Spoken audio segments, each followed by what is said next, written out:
that their measures, their policy interventions are working. But what we'd like to highlight is what the experts are saying, that Delhi breathes at the mercy of weather. Now, over the last 2 days, the wind speeds had really picked up, significantly rising to about 15 km per hour, leading to better dispersion of pollutants in the air.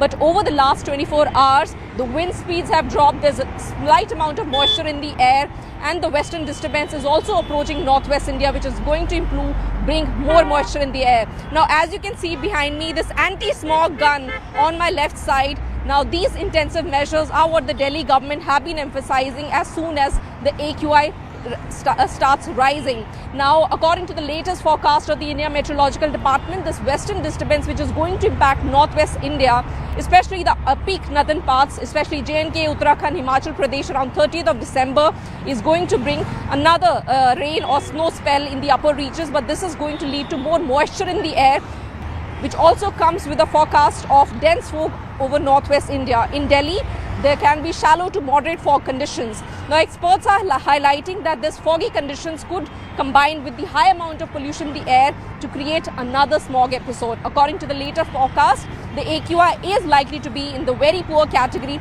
for the next 5 to 6 days approaching the New Year's. GRAP 4 के restrictions थी, उनमें 2 restrictions को permanently कर दिया गया है. एक, दिल्ली के अंदर साल भर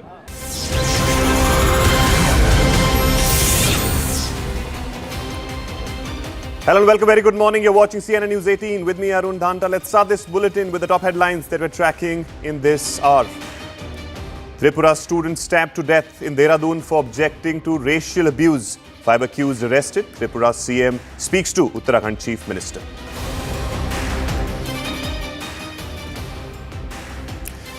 After CBI challenged Sengar's bail plea in Supreme Court, Unnao survivor approaches CBI seeking FIR against investigative officer for being hand in glove with Kuldeep Sengar.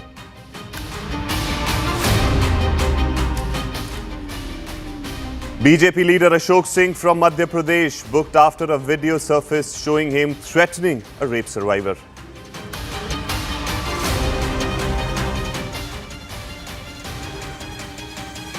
Delhi air quality worsens to severe category, crosses 400 mark in several areas. Government says no fuel without pollution under control certificate to be permanent.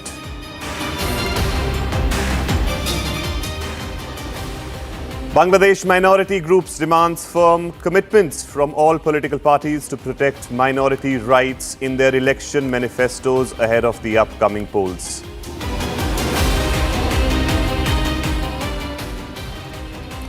Khalistanis in UK disrupt protests by Hindus over killings in Bangladesh.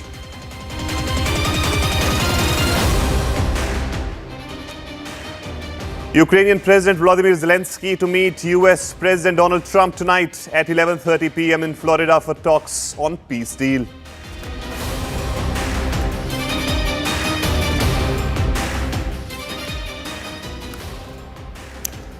All right, now let's get you the top story, which we will be tracking in this bulletin. ITBP set to boost women's deployment along the India-China border by building Mahila barracks at 32 border outposts across Ladakh, Arunachal Pradesh, Sikkim, Uttarakhand and Himachal Pradesh. The move will allow women personnel to serve as the forefront of the LAC as part of ITBP's forwardization plan, which includes setting up 10 all-women border outposts. Each barrack will house 30 women with insulated accommodation, modern facilities and separate officers' quarters. ITBP currently has 4,000 women personnel and plans to induct 1,375 more this year. All right, CNN News 18's Aman Sharma is joining us on this story. Aman, please tell us about this larger forwardization plan of the ITBP, where they will be, of course, inducting women at the LAC. Well, Arun, yes, this is a big move and a big, support system and a big vote of confidence in the Nari Shakti of our paramilitary forces.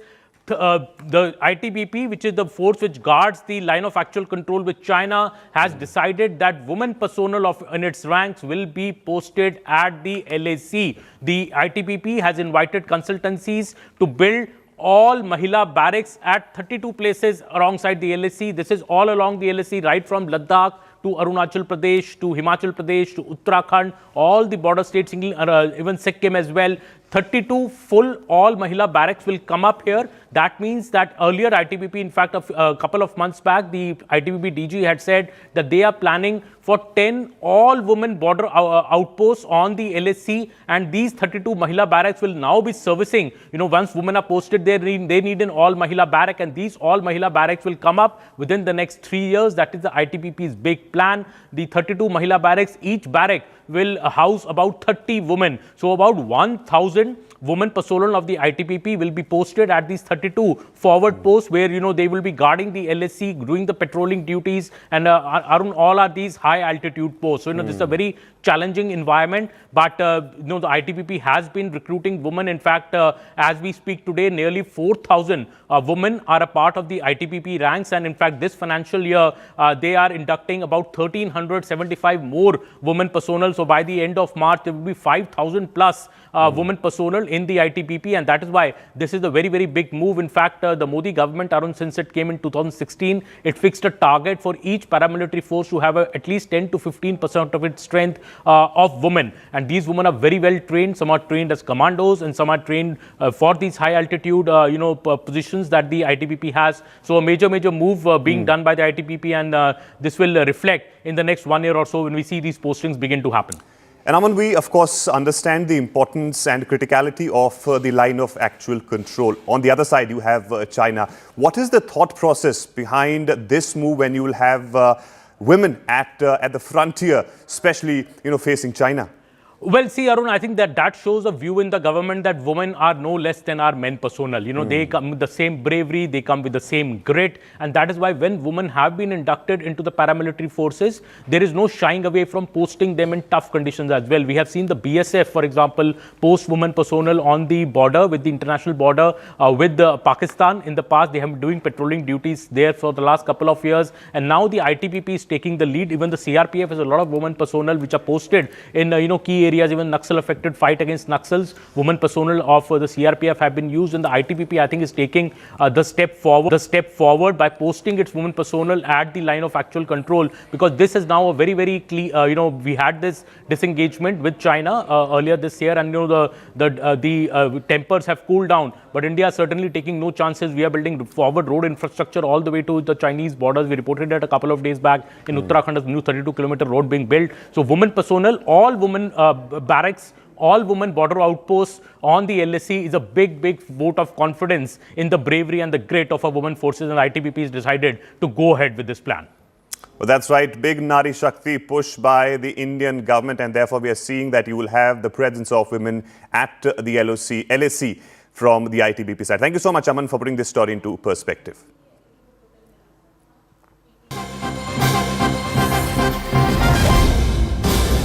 All right, now getting some more breaking news here. Key findings of the magisterial inquiry consisting 4 members into the Birch by Romeo Lane in North Goa's Arpora, accessed by CNN News 18.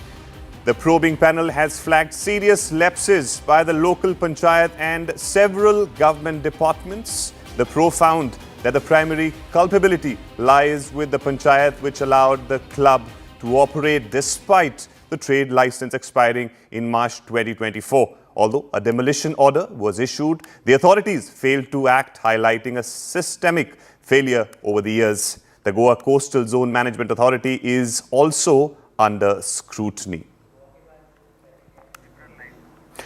All right, CNN News 18's Simran is joining us on this story. Simran, if you can just, give us the insight of this magisterial inquiry report that you've managed to access. What are the loopholes there? Well, Arun, right there, in fact, when we see the key findings of this magisterial inquiry report, which is a big breakthrough into understanding how exactly the entire nexus was being operated and to whom the accountability will be finally pinned to.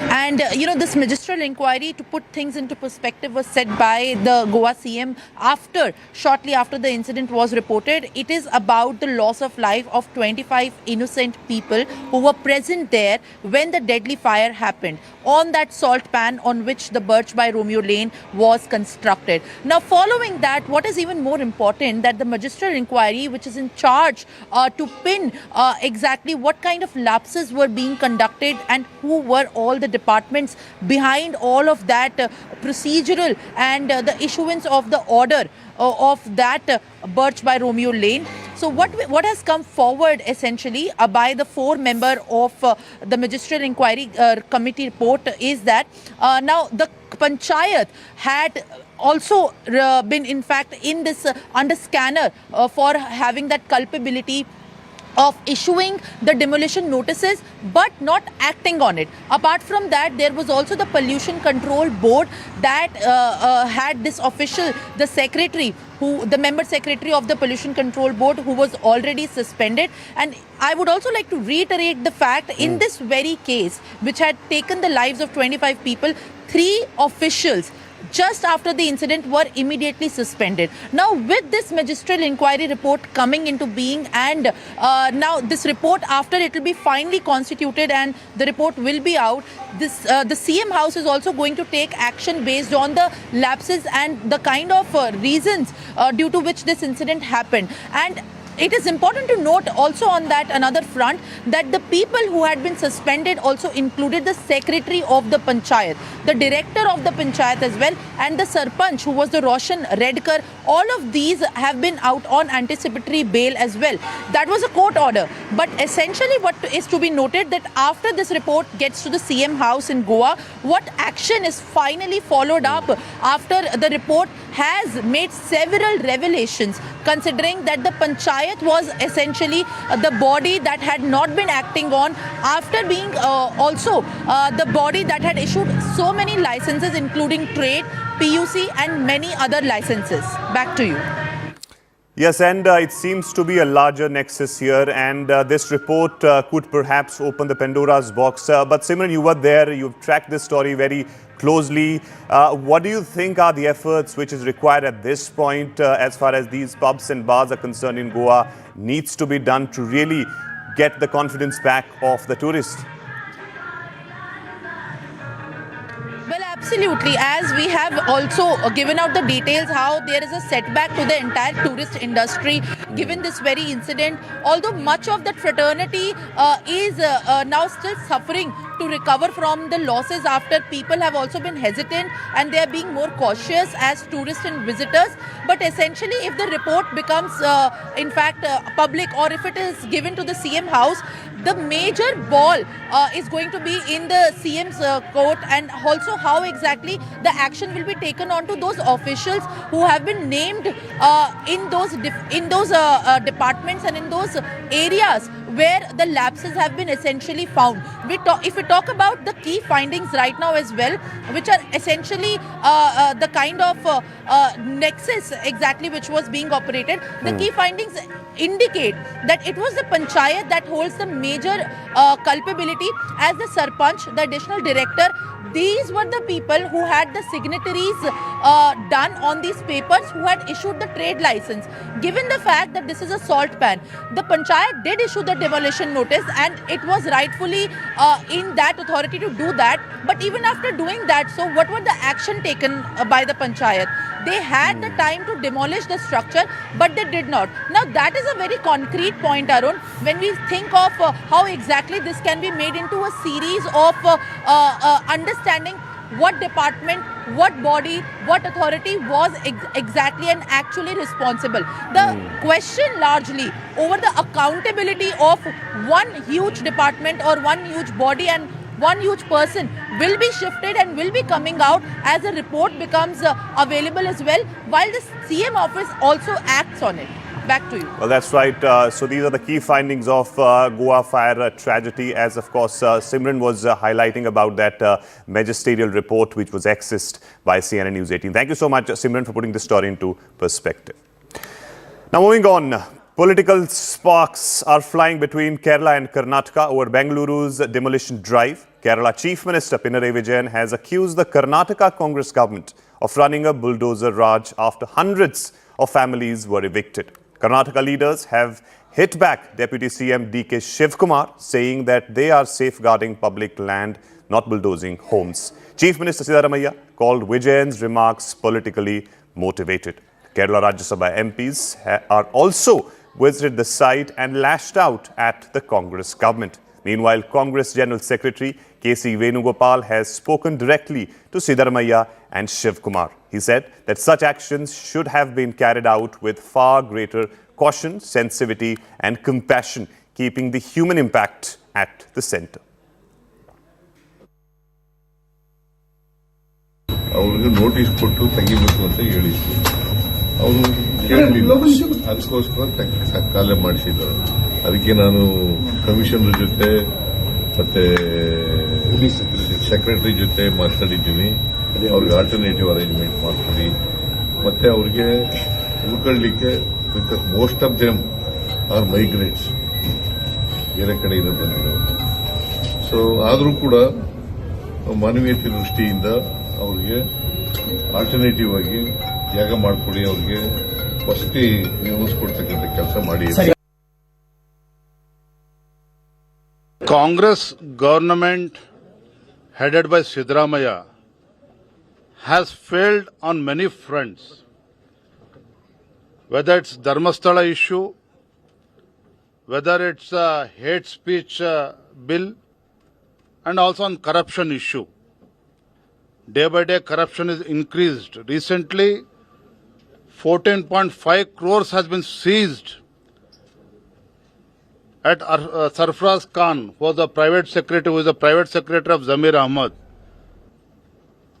People should not question this corrupt Congress government. Bharatiya Janata Party, we are going to expose this Congress government, the failures of the Congress government.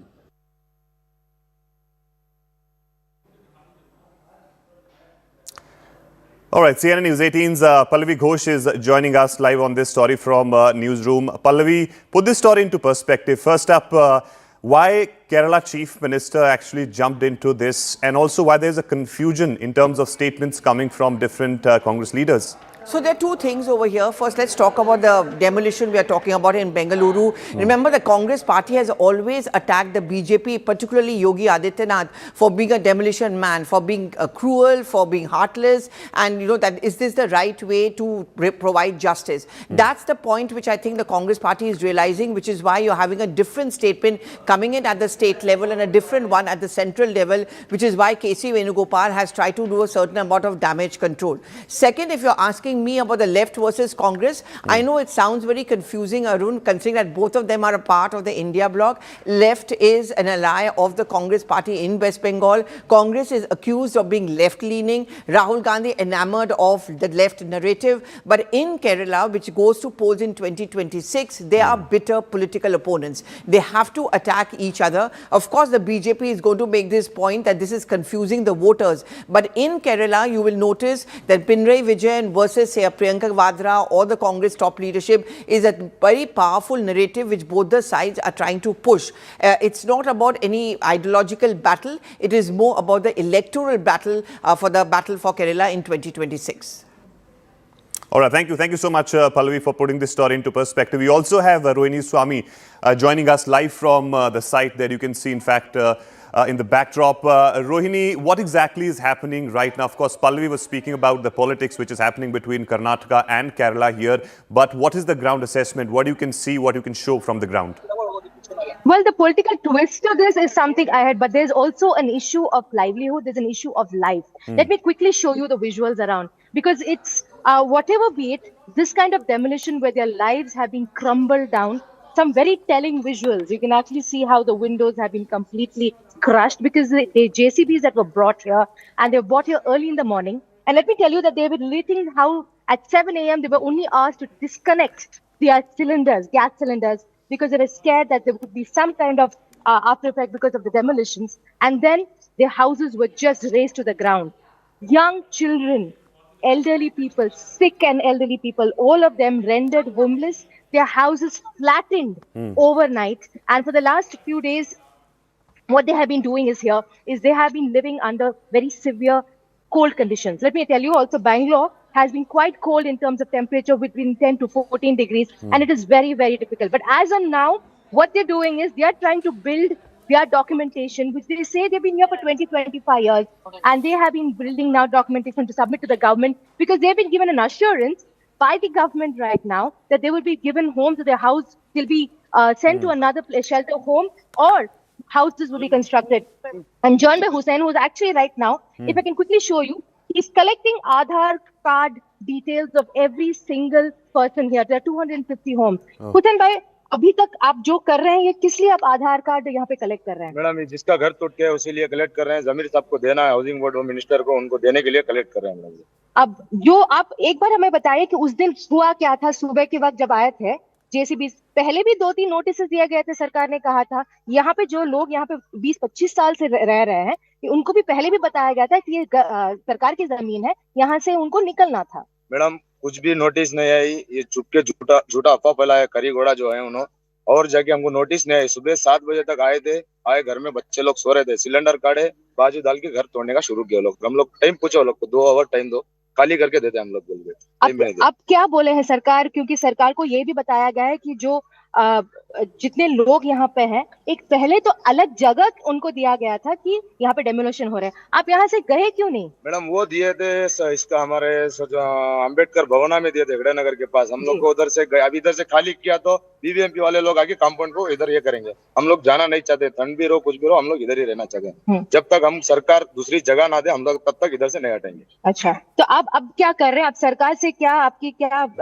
ये कर रहे हैं, क्या request? हमारे leader जो अभी मुनिया जी के पास आ रहे हैं, उन्होंने आए थे, बोले हैं कि सब लोग जेरॉक्स कलेक्ट करो, जमीर अहमद साहब के पास जाएंगे, इतना घर टूटा है बोल के दिला के वो लोग हमको अल्टरनेट जगह देते हैं बोल के बोले। अगर तो अल्टरनेट जगह दिया जाएगा तो आप यहाँ से निकल के वहाँ उस तरफ चले जाएंगे अपने घर बसाने के लिए? मैडम हम लोग को उधर जगह दिया तो नहीं चाहिए, जगह के साथ हमको पेपर भी देना चाहिए। क्यों मतलब अभी ऐसा थोड़ा फिर उधर पे आगे भगा दिया तो नहीं तो परेशानी हो जाएगा। मैडम यहाँ पे जितने लोग हैं ये क्या काम करते हैं? मैडम इधर कुछ लोग भीख मांगते हैं और कुछ लोग ढोलक बेचते हैं, कुछ लोग ऑटो चलाते हैं, कुछ लोग गारे का काम करते हैं, कुछ लोग अब हाउस कीपिंग हुआ, ऐसा ऐसा काम छोटा मोटा काम करते हैं। So basically you see the kind of economic the sense you get of the various ways and the way the people work here. I need to show you this because Arun, you have to see that there are young children, there are small young children who are rendered homeless, and they get food which is actually being given by some people who are good Samaritans. The government said they will be providing them food and shelter, but they're here for one reason. They say that this is their home. They've been here for 20-25 years. They build their lives. They're trying to build a future, but everything demolished overnight. But the question remains that this could be an illegal encroachment. What they claim is these are encroachments, but notices, and there are ways of doing this. Completely razing them to the ground and shattering their lives is not the way to go ahead. Absolutely. Very difficult times for these people. In fact, we can see their grim faces on cameras also. Thank you so much, Rohini, for giving us that ground report from there. All right, with this, we're heading into a small break. We'll be back on the other side with much more news and updates. Stay tuned.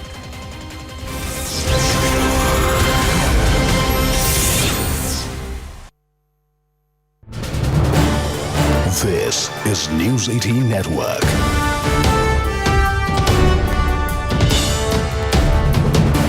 India's largest news network.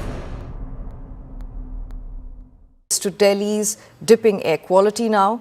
Delhi's air quality has plunged dangerously close to the severe mark. On Saturday, the capital recorded an average AQI of 385 viewers, according to the Central Pollution Control Board. At least 20 monitoring stations across the city showed readings in the red zone, signaling severe pollution levels. The Delhi government has now decided to make two major anti-pollution measures permanent. One, that the vehicles will no longer be allowed to purchase fuel in Delhi without a valid pollution under control certificate. Second being non-Delhi vehicles that do not meet Bharat stage 4 stage 6 emission standards will face restrictions on entering the capital.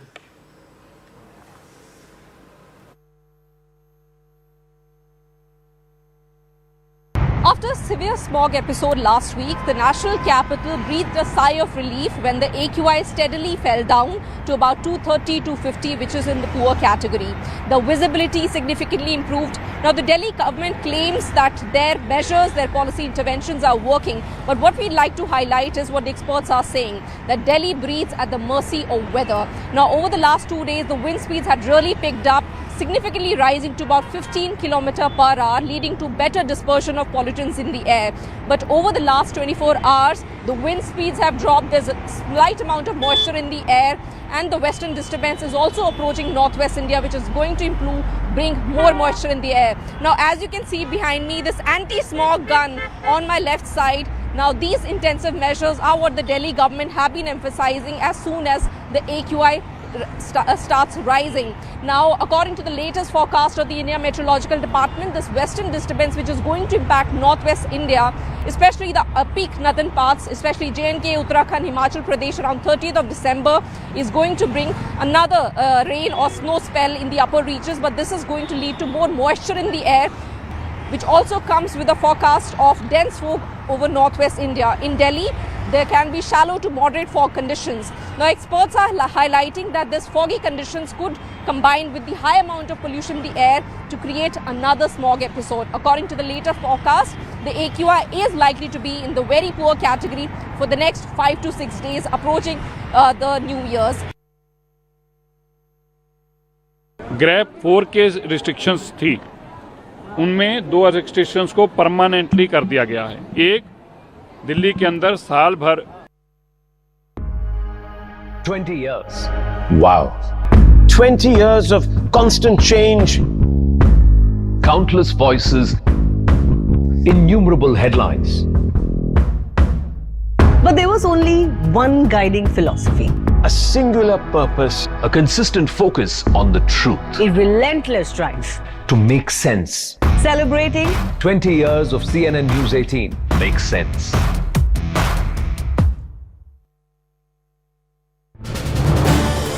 This is News 18 Network.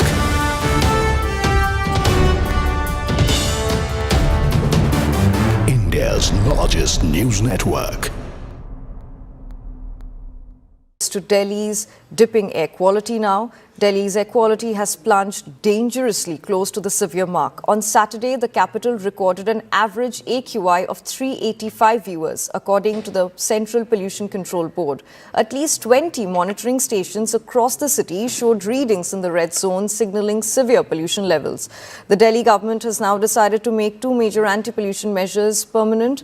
One, that the vehicles will no longer be allowed to purchase fuel in Delhi without a valid pollution under control certificate. Second being, non-Delhi vehicles that do not meet Bharat stage 4 stage 6 emission standards will face restrictions on entering the capital.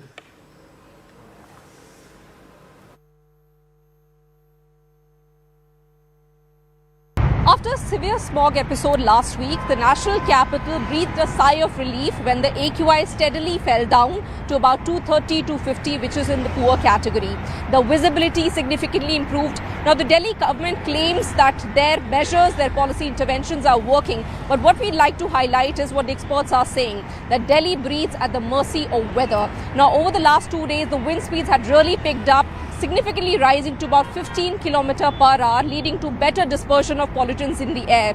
But over the last 24 hours, the wind speeds have dropped. There's a slight amount of moisture in the air, and the western disturbance is also approaching northwest India, which is going to bring more moisture in the air. Now, as you can see behind me, this anti-smog gun on my left side. Now, these intensive measures are what the Delhi government have been emphasizing as soon as the AQI starts rising. Now, according to the latest forecast of the India Meteorological Department, this western disturbance, which is going to impact northwest India, especially the peak northern parts, especially J&K, Uttarakhand, Himachal Pradesh, around 30th of December, is going to bring another rain or snow spell in the upper reaches. But this is going to lead to more moisture in the air, which also comes with a forecast of dense fog over northwest India. In Delhi, there can be shallow to moderate fog conditions. Now, experts are highlighting that these foggy conditions could combine with the high amount of pollution in the air to create another smog episode. According to the latest forecast, the AQI is likely to be in the very poor category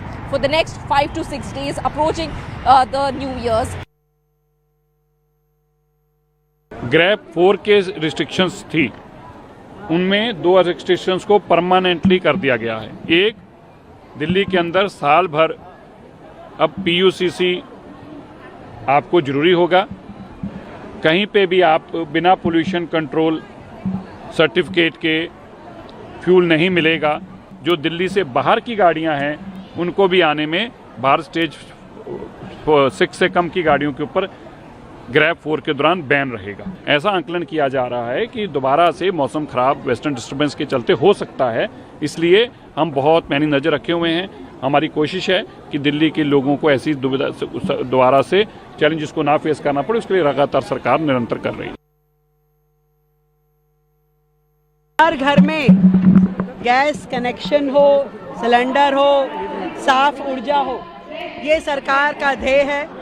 और जो भी पात्र बहनें हैं दिल्ली की, हर एक के पास में उज्ज्वला की योजना पहुंचे, ये संकल्प है हमारा। पूरे परिवार की तरक्की होगी, पर्यावरण बेहतर होगा, साफ ऊर्जा होगी, दिल्ली तरक्की करेगी।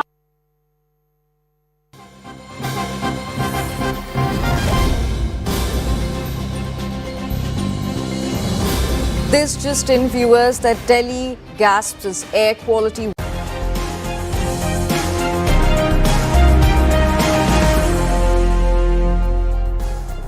A very warm welcome to the year-end special edition of World 360. I'm Akanksha Swaroop.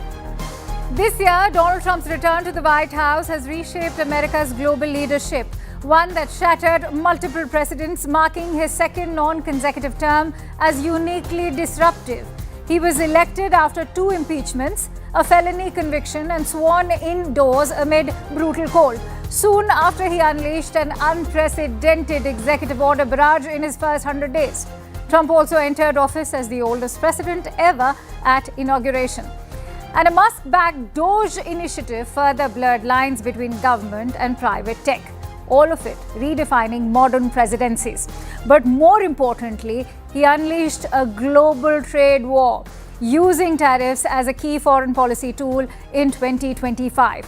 This, as US President Donald Trump has used tariffs as a key foreign policy tool for this year, all of it signaling Washington's retreat from its traditional role as the world's global policeman. Whether it is about his peace efforts in Gaza or the sharp breakaway from Biden's policy on Ukraine, Trump grabbed international headlines even more so with the Trump-Zelensky spat in the White House. While the US president has adopted a hard stance on Venezuela, escalating pressure through sanctions and maritime operations, he has followed a more nuanced path with China. This by lowering the anti-Beijing rhetoric but amping up the tariff-based pressure. Remember, during his election campaign for his second term, Trump had pledged to end Moscow-Kiev war within days. But the armed conflict has neared its 4th year, with prospects for a comprehensive peace settlement still uncertain. The tone-deaf approach of the Trump administration on instability in South Asia, or his false claims on mediating between India and Pakistan, much of it was a sharp U-turn from the Biden-era policies. Interestingly, Trump broke his own record of lowest approval rating at the end of first year. So has 2025 really been the year of Donald Trump? So was 2025 a time of upheaval or calm for geopolitics? Did Donald Trump's second term lead to a roller coaster ride for the world? Several wars, skirmishes and clashes that Donald Trump claims he has mediated and even ended for 2025. He may have missed the Nobel Peace Prize, but wanted to lay claim to the Global Peacemaker Award for 2025, if any. Here's a report. We saved millions and millions of lives. The Congo is an example, over 10 million people killed, and it was heading for another 10 million very quickly. And it just, the fact that we could do that, India, Pakistan, so many different wars that we're able to end, in some cases a little bit before they started, just right before they started. It was going to be late. Donald Trump's return to the White House in 2025 came with a very familiar pitch. He once again called himself the world's ultimate